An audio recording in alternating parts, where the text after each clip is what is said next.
Subscribe करें target पाठशाला YouTube channel को और साथ में बेल आइकॉन भी प्रेस करें जिससे कि निरंतर रूप से आपको वीडियो अपडेट्स मिलते रहें। जय हिंद दोस्तों, टारगेट पाठशाला में मैं पवन आप सभी का स्वागत करता हूं। संविधान में मूल अधिकारों के बारे में पढ़ रहे हैं हम लोग, जिसमें से स्वतंत्रता का अधिकार हम लोग पढ़ रहे हैं। अनुच्छेद 19 से लेकर के 22 में स्वतंत्रता का अधिकार दिया हुआ है। अनुच्छेद 19 हमने आप लोगों को पूरे विस्तार से समझा दिया है, आप एक बार जा करके वो वीडियो ज़रूर देखें। अब इस वीडियो में हम अनुच्छेद 20 से लेकर के अनुच्छेद 22 के बारे में पढ़ेंगे। तो शुरू करते हैं अनुच्छेद 20। तो अनुच्छेद 20 ये कहता है कि अपराधों के लिए दोष सिद्धि के संबंध में संरक्षण, यानी कि protection in respect of conviction for offences. अब इसका क्या मतलब है वो समझिए। उसके पहले एक चीज़ जान लीजिए कि अनुच्छेद 20 और अनुच्छेद 21 ये दो अनुच्छेद जो हैं वो कभी भी निलंबित नहीं होते, उनको कभी भी सस्पेंड नहीं किया जा सकता, यहाँ तक कि इमरजेंसी में भी वो निलंबित नहीं होते। ठीक, पहली बात। दूसरी बात कि ये जो है व्यक्तियों को प्राप्त हैं।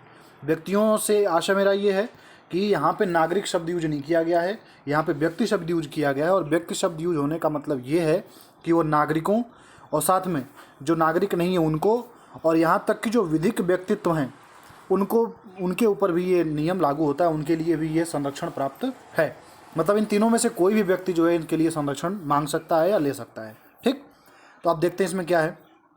तो यह अनुच्छेद जो है किसी भी अभियुक्त या दोषी करार व्यक्ति, चाहे वो नागरिक हो या विदेशी हो या कानूनी व्यक्ति हो, ठीक, यहाँ पे ध्यान दीजिएगा कि अपराधों के लिए दोष सिद्धि के संबंध में संरक्षण है। तो जाहिर सी बात है कोई अभियुक्त होगा या दोषी करार व्यक्ति होगा उसके लिए ही संरक्षण है। ठीक, मतलब नॉर्मल व्यक्ति जो है वो तो ये संरक्षण की मांग करेगा ही नहीं। तो ये किसके लिए है? अभियुक्त जो है या फिर जो दोषी करार दिया जा चुका है उसके लिए। ठीक, अब वो व्यक्ति भी कौन सा हो सकता है? नागरिक हो सकता है, विदेशी हो सकता है, और यहाँ तक कि कानूनी व्यक्ति जिसे हम विधिक व्यक्तित्व भी कहते हैं वो भी हो सकता है। ठीक, उसके क्या है कि उसके विरुद्ध मनमाने और अतिरिक्त दंड से संरक्षण प्रदान करता है। मतलब ऐसा ना हो कि कोई कार्य ऐसा उसने न किया हो जो कि अनलॉफुल हो, और अनलॉफुल कार्य नहीं किया फिर भी उसको दंड दिया जाए, तो ये उसीलिए अनुच्छेद 20 उसको प्रोटेक्शन देता है कि आपको दंड नहीं दिया जाएगा। ठीक, ये अधिकार किसी भी समय या शर्त पर निलंबित नहीं होता है। तो अब इसको समझने के लिए बेसिकली आपने समझ लिया कि क्या है। तो सीधी सी बात ये है कि संरक्षण प्रदान करता है कि कोई भी कानून का जब तक उल्लंघन ना करे वो, तब तक उसे हम संरक्षण देंगे। ठीक, तो इसको समझने के लिए 3 या 4 चीज़ें हम समझेंगे, और जैसे ही अभी 3-4 पॉइंट समझ लेंगे तो आपको अनुच्छेद 20 का जो 20 की प्रासंगिकता है वो आपको क्लियर हो जाएगी। तो देखते हैं पहला क्या है कि इसमें है कोई पूर्व पद कानून प्रभावी नहीं होगा। इसका मतलब क्या है? नो रेट्रोस्पेक्टिव लॉ या फिर no ex post facto law. अब रेट्रोस्पेक्टिव लॉ और प्रोस्पेक्टिव लॉ, इनके बारे में हम पहले भी डिस्कस कर चुके हैं। एक बार आप अनुच्छेद 12, 13, 14 ये वीडियो आप देखेंगे तो उनमें कई बार जिक्र आया है कि रेट्रोस्पेक्टिव और प्रोस्पेक्टिव क्या होता है। और चूँकि यहाँ पे जिक्र आया तो एक बार मैं फिर से आपको रिमाइंड करा देता हूँ। तो देखिए, एक होता है प्रोस्पेक्टिव लॉ।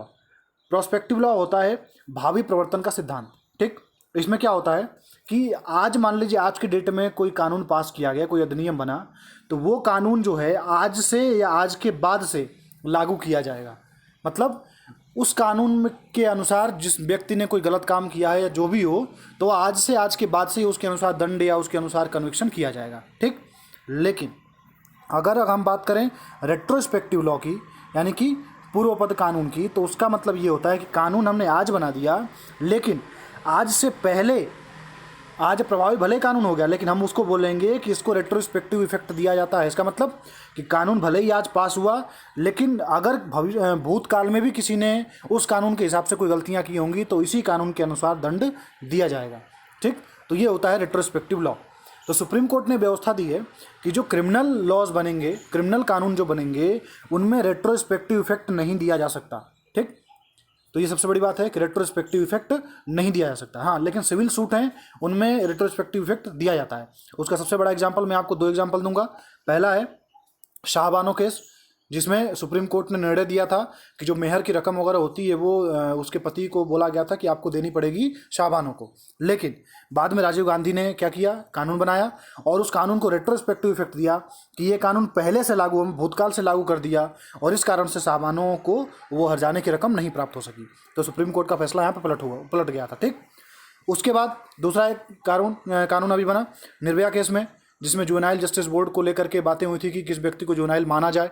तो उसको लेकर कानून बना कि भाई अब जुवेनाइल की एज घटा दी गई, लेकिन उसको हम रेट्रोस्पेक्टिव इफेक्ट इसलिए नहीं दे सकते थे क्योंकि वो एक क्रिमिनल लॉ था। इसलिए उसको रेट्रोस्पेक्टिव इफेक्ट नहीं दिया गया, ठीक, और एक आरोपी बच गया। तो ये 2 एग्जाम्पल थे आपके सामने प्रेजेंट में। तो इसीलिए अनुच्छेद 20 में भी ये है कि कोई भी रेट्रोस्पेक्टिव कानून काम नहीं करेगा। लेकिन एक केस हुआ था रतनलाल, ठीक, तो रतनलाल केस में क्या हुआ था, रतनलाल जो है एक 16 साल का लड़का था जिसने कि एक लड़की को मॉलेस्ट किया था, उसके खिलाफ सुनवाई चली, उसको कन्विक्शन हुआ, मतलब दंड दिया गया।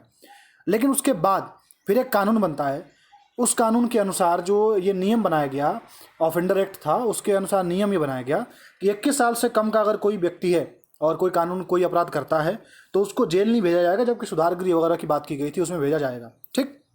तो अब क्या हुआ, फिर रतनलाल ने क्या है, कोर्ट में गया कि भाई हमें इसका फ़ायदा मिलना चाहिए। तो उस समय कोर्ट ने बोला कि अगर कोई लॉ जो है उसका रेट्रोस्पेक्टिव इफेक्ट अगर किसी क्रिमिनल को फ़ायदा पहुंचाता है या उसकी सज़ा कम करता है तो वो कानून जो है अप्लाई होना चाहिए। इसे हम कहते हैं रूल ऑफ बेनिफिशियल कंस्ट्रक्शन, ठीक। अब ये रूल ऑफ बेनिफिशियल कंस्ट्रक्शन क्या है, और ये चीज़ें ऐसी कई चीज़ें हैं जो रूल के अंतर्गत आती हैं, कई चीज़ें हैं, तो उनको एक अलग से वीडियो बना करके आप लोगों को हम समझा देंगे। तो अभी रूल ऑफ बेनिफिशियल कंस्ट्रक्शन का मतलब ये है कि अगर कोई क्रिमिनल लॉ बनाया गया है तो पहली बात तो उसमें रेट्रोस्पेक्टिव दे नहीं सकते आप इफेक्ट, लेकिन अगर वो रेट्रोस्पेक्टिव इफेक्ट देने पर किसी भी व्यक्ति की सज़ा कम कर रहा हो या उसको बेनिफिट कर रहा हो तो उसे रेट्रोस्पेक्टिव इफेक्ट दिया जा सकता है। ये Ratanlal versus state of Punjab case में सुप्रीम कोर्ट ने बोला था, ठीक। तो ये हो गया कानून, आपको समझ में आ गया कि पूर्वोक्त कानून प्रभावी नहीं होगा और इसमें क्या क्या भ्रांतियाँ थी। अगला इसमें था कि दोहरी क्षति नहीं, नो डबल जियोपार्डी। अब इसका मतलब क्या है, इस केस को हम समझते हैं एक अन्य केस से, मकबूल Hussain versus state of Bombay. इसमें क्या हुआ था कि मकबूल हुसैन जो है गोल्ड की तस्करी कर रहा था, उसको एयरपोर्ट पे कस्टम अधिकारियों ने पकड़ लिया, उसका गोल्ड जो है सीज कर लिया गया, ठीक, उस पर जुर्माना लगाया गया।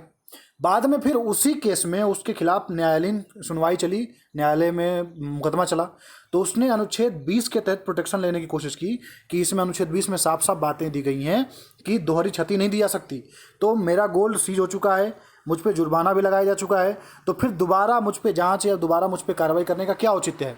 तो सुप्रीम कोर्ट ने बोला कि नहीं, दोहरी क्षति वाला जो कानून आपको लागू होगा वो केवल और केवल न्यायिक प्रक्रिया जब हो तभी लागू होगा। मतलब अगर आपका केस न्यायालयीन प्रक्रिया में चल चुका है तभी इसकी आप जो है प्रोटेक्शन इस कानून का ले सकते हैं।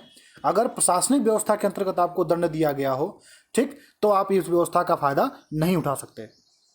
तो इसलिए बोला गया कि किसी भी व्यक्ति को एक ही अपराध के लिए एक से अधिक बार अभियोजित नहीं किया जा सकता, लेकिन छूट ये क्या है, कब दी गई है कि जब दंड जो है किसी न्यायालय या कोई न्यायालय के अंतर्गत कोई अधिकरण आता है उसके अंतर्गत दिया गया हो, जबकि कोई विभागीय हो या प्रशासनिक सुनवाई हो उसमें अगर कोई दंड दिया गया तो उसके अनुसार फिर आप दोबारा इसमें छूट नहीं ले सकते। तो ये ध्यान देने वाली बात ये है, ठीक। अगला आप देखते हैं, इसमें अगला आता है स्व अभिशंसन नहीं। अब स्व अभिशंसन मतलब क्या होता है, सेल्फ इनक्रिमिनेशन जिसको कहते हैं, उसका मतलब क्या है, आपने बार बार सुना होगा कि हम जो है अपने कोई पुलिस अधिकारी या कोई भी मुझे खुद के खिलाफ जो है सबूत देने के लिए बाध्य नहीं कर सकता, ठीक। तो वो यही लॉ उसे रोकता है, क्या कहता है कि किसी भी अपराध के अभियुक्त को स्वयं अपने विरुद्ध साक्षी बनने या साक्ष्य पेश करने हेतु बाध्य नहीं किया जा सकता। मतलब ये है कि कोई हमसे ज़बरदस्ती नहीं कह सकता कि भाई आपने अगर कोई घपला किया है, आपने कोई मर्डर किया है तो आप अपने खिलाफ ही साक्ष्य दो कि भाई ये चीज़ें ऐसी रखी, हमने ऐसे किया, यहाँ पे ऐसे काम किया, वो काम क्यों काम किया, सब काम नहीं करवा सकते, ठीक।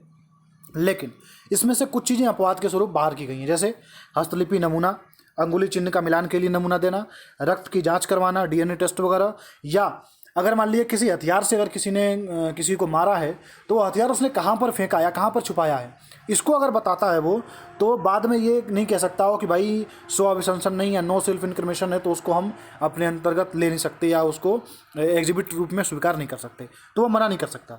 तो ये चीज़ें उसके बाहर की गई। अब क्यों की गई, सोचने वाली बात है कि मान लीजिए किसी ने अगर वाइट कॉलर क्राइम किया, मतलब कोई मान लीजिए कि फॉर्जरी की, कोई फ्रॉड किया, और वो बाद में कह दे कि भाई हमने साइन किए ही नहीं है, पहला व्यक्ति कह दे और दूसरा व्यक्ति कहे कि हमने साइन किए हैं लेकिन मैं नमूना नहीं दूंगा, तो फिर आखिर में जांच कैसे होगी। तो इसी कारण से कुछ चीज़ों को इनसे बाहर निकाला गया है। तो ये 3 पॉइंट थे मुख्य रूप से जो अनुच्छेद 20 को पूरी तरीके से विस्तारित करते हैं, और आशा करते हैं आपको ये 2-3 केसेस जो आपको समझाए मैंने आपको समझ में आ गया होगा। अब आते हैं अनुच्छेद 21। अनुच्छेद 21 ये कहता है कि प्राण एवं दैहिक स्वतंत्रता का अधिकार, ठीक, यानी कि protection of life and personal liberty. अब ये क्या है, ये भी सभी व्यक्तियों को प्राप्त है जैसा कि अनुच्छेद 20 है। अब अनुच्छेद 21 में खास क्या है, तो खास ये है कि अनुच्छेद 21 को एक तरह से बहुत ही विस्तार पूर्वक जो है मेनका गांधी वगैरह मामले जो हुए थे उनमें सुप्रीम कोर्ट ने बहुत ही विस्तार पूर्वक बताया था। और सबसे मेन जो है मेनका गांधी मामला जो हुआ था जिसमें पासपोर्ट सीज कर लिया था गवर्नमेंट ऑफिशियल्स ने, तो उसमें जो सुप्रीम कोर्ट ने साफ साफ बोला था कि भाई आपको कारण तो बताना पड़ेगा कि क्यों आपने किसी का पासपोर्ट सीज किया, कोई भी काम किया। और तभी से मनमाने कानून के विरुद्ध वाला नियम पास किया गया कि कोई भी कानून अगर वो मनमाना प्रकृति का है तो उसे जो है अनुच्छेद 13 के तहत हम क्या करेंगे, शून्य घोषित कर देंगे। तो ये चीज़ें थी। ठीक, अब इसमें एक शब्द आपको मिलेगा हमेशा कि विधि द्वारा स्थापित प्रक्रिया। तो पहले हम अनुच्छेद 21 में लिखा क्या है वो समझ लेते हैं, फिर आपको हम इसके ऊपर समझाएंगे। तो अनुच्छेद 20 ये कहता है कि किसी भी व्यक्ति को उसके प्राण एवं दैहिक स्वतंत्रता से विधि द्वारा स्थापित प्रक्रिया के अनुसार ही वंचित किया जाएगा, अन्यथा नहीं। ठीक, तो अब यहाँ पे विधि द्वारा स्थापित प्रक्रिया क्या होती है, इसको इंग्लिश में हम कहते हैं प्रोसीजर एस्टेब्लिश्ड बाय लॉ। ठीक, तो विधि द्वारा स्थापित प्रक्रिया और एक और प्रक्रिया होती है यथोचित विधि प्रक्रिया, जिसे हम कहते हैं ड्यू प्रोसेस ऑफ लॉ। अब ये दोनों मेन क्या है, इनका ओरिजिन अलग अलग है। विधि द्वारा स्थापित प्रक्रिया जो है वो ब्रिटेन से ली गई है और यथोचित विधि प्रक्रिया जो है वो अमेरिका से है। ठीक, अब इनमें अंतर क्या है, तो बेसिक अंतर समझ लीजिए, बाद में एक वीडियो बना करके आप लोगों को हम पूरे डिटेल में समझाएंगे। एक बेसिक अंतर ये समझ लीजिए कि यथोचित विधि प्रक्रिया जो है वो ये कहती है कि ये जो प्रोटेक्शन देती है वो जो विधायिका है और कार्यपालिका है, ये दोनों के खिलाफ प्रोटेक्शन देती है। ठीक, मतलब वो जो कोर्ट है वो विधायिका से भी प्रश्न पूछ सकता है कि क्या आपके पास ये परमिशन है या क्या आपके पास ये अधिकार है कि आप जो है संबंधित कानून बना सकते हैं, मतलब आपको अधिकार किसने दिया। साथ में नैसर्गिक न्याय जो होता है उसको पालन किया गया कि नहीं किया गया, ये सारी चीज़ें जो हैं यथोचित विधि प्रक्रिया में काउंट की जाती हैं। ठीक, लेकिन अगर बात करें विधि द्वारा स्थापित प्रक्रिया, इसमें थोड़ा सा डिफरेंस ये है कि इसमें ये जो प्रोटेक्शन है केवल और केवल कार्यपालिका के विरुद्ध प्राप्त है। ठीक, विधायिका से न्यायालय प्रश्न नहीं पूछ सकता कि आपने ये कानून बनाया है तो क्या ये कानून बनाने का अधिकार आपको प्राप्त है भी कि नहीं है। तो ये जो है विधि द्वारा स्थापित प्रक्रिया है। इसी कारण से जब संविधान निर्माताओं ने संविधान बना रहे थे तो ये दोनों शब्दों पे बहस हुई थी कि आखिर में कौन सा शब्द शामिल किया जाए। तो बाद में सबने विचार बनाया कि विधि द्वारा स्थापित प्रक्रिया ही शामिल की जाए। क्यों? क्योंकि हमारे यहाँ विधायिका है वो संसद है और संसद को कम से कम इन्होंने ये छूट दी है कि आप कोई सा भी कानून बना सकते हैं। तो इसलिए संसद से प्रश्न नहीं पूछा जा सकता कि भाई आपके पास ये अधिकार है भी कि नहीं है। ठीक, लेकिन अब प्रश्न उठता है कि क्या ये मनमाना काम कर सकती है संसद, तो नहीं। फिर वही बात आई कि अनुच्छेद 13 जो है ये साफ साफ कहता है कि अगर कोई भी कानून जो है किसी मूल अधिकार का हनन करता है या ऐसी कोई भी विधि होगी तो उसे शून्य घोषित की जाएगी। तो इसी कारण से सुप्रीम कोर्ट ने ये बोला है कि हम किसी भी कानून को जुडिशियल रिव्यू कर सकते हैं। तो इसलिए आप कहीं ना कहीं प्रेजेंट परिदृश्य में देखें हम तो विधि द्वारा स्थापित प्रक्रिया अब धीरे धीरे जो है ड्यू प्रोसेस ऑफ लॉ की तरफ शिफ्ट हो रही है भारत में भी। तो इसको डिटेल में हम समझेंगे बाद में। तो ये हो गया विधि द्वारा स्थापित प्रक्रिया और यथोचित विधि प्रक्रिया। अब अनुच्छेद 21 में मुख्य क्या बातें हैं, तो अनुच्छेद 21 में मेनका गांधी जो मामला हुआ था उसमें न्यायालय ने क्या बोला वो समझिए। उन्होंने ये बोला कि प्राण और दैहिक स्वतंत्रता का मतलब ये थोड़ी होता है कि प्राण है मतलब किसी की जान आप ले लो तो, या फिर कैसे आपकी जान लेनी है मतलब फांसी दे के लेनी है तो वैसे लेनी है, तो केवल इतना मतलब नहीं है। उसका मतलब क्या है कि व्यक्ति को एक लाइफ स्टाइल जो जीनी है, एक जो उसके जीने का अधिकार है, तो वो उसमें शामिल होना चाहिए। मतलब आप कोई मनमानी प्रक्रिया के द्वारा किसी को कुछ भी, किसी के ऊपर कोई भी दंड या किसी को कोई लाभ नहीं प्रदान कर सकते। ठीक, तो इसीलिए प्राणों के अधिकार के साथ साथ जो है यानी कि शारीरिक बंधनों से रिलेटेड ही है प्राणों का अधिकार। उसका मतलब क्या है कि जो मानवीय सम्मान की बात की जाए, एक लिबर्टी की बात की जाए, वो भी ये अनुच्छेद 21 प्रदान करता है। तो यहाँ पे केवल प्राण से रिलेटेड नहीं है। और इसी कारण से लगभग 30-35 जो चीज़ें जो हैं सुप्रीम कोर्ट ने बात बताई कि लगभग 35-36 चीज़ें हैं, और भी ज़्यादा हो सकती हैं, जो कि इसके अंतर्गत जो है प्रोटेक्शन जिनको मिलना चाहिए। अब क्या क्या है?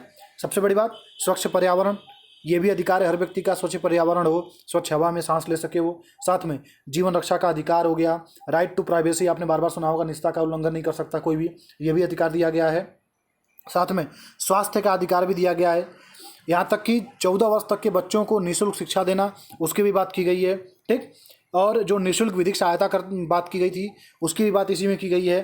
त्वरित सुनवाई का अधिकार, अमानवीय वृद्धों के प्रति अधिकार, देर से फांसी के विरुद्ध अधिकार, ये सारी चीज़ें जो हमने आपको यहाँ पे नीचे लिख दी हैं तो उनको आप एक बार पढ़ लीजिएगा। तो ये सारी चीज़ें जो हैं इसके अंतर्गत ही आती हैं। ठीक, अब अनुच्छेद 21 में ही एक 21 क बाद में जोड़ा गया। अब 21 का क्या है वो समझ लीजिए।